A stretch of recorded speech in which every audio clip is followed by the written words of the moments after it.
Eleições 2022. Um levantamento feito pela FSB Comunicação, encomendada pelo banco BTG, mostra Lula 7 pontos à frente de Jair Bolsonaro no primeiro turno. O ex-presidente oscilou 3 pontos para baixo em 2 semanas e está com 41%. O atual presidente avançou 3 pontos e fica com 34% das intenções de voto. A pesquisa fez 2.000 entrevistas entre os dias 5 e 7 de agosto. Está registrada no TSE com o número BR 08028/2022. A margem de erro é de 2 pontos percentuais para um intervalo de confiança de 95%. Então a gente gira agora os nossos comentaristas, começando por você, Amanda Klein. Mais uma pesquisa que ainda mostra uma diferença entre os dois principais candidatos, mas essa diferença estaria diminuindo, como outras pesquisas já vêm mostrando. Amanda. É isso, Thiago. Eu já mencionei essa pesquisa aqui anteriormente na Jovem Pan. A diferença diminuiu sensivelmente. Há 2 semanas era de 13 pontos entre os dois candidatos. Agora essa diferença caiu para 7 pontos.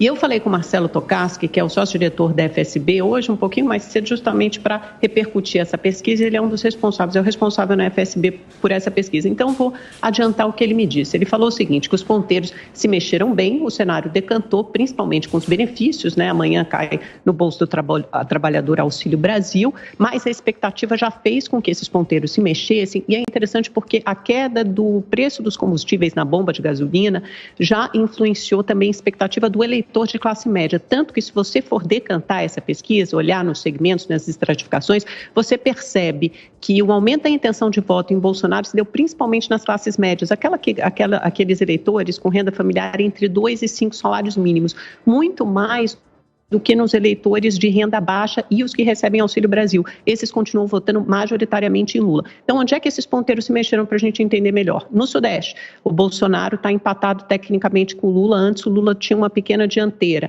No Norte e Centro-Oeste e também no Sul, e principalmente entre os eleitores evangélicos. Então, os evangélicos vêm sendo conquistados por Bolsonaro, o que mostra que esse foco, essa estratégia de se concentrar nessa fatia do eleitorado, que representa cerca de 27% do eleitorado total, tem se mostrado eficaz.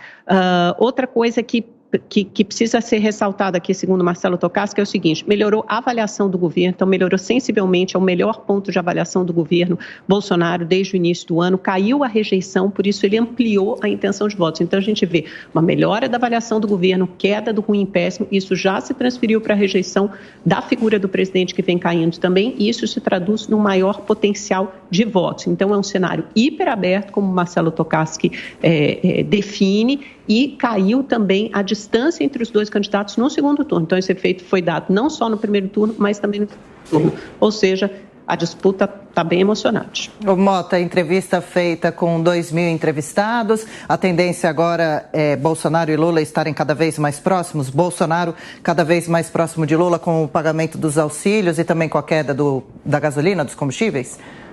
Adriana, eu não faço essa análise. Eu recomendo ceticismo em relação às pesquisas.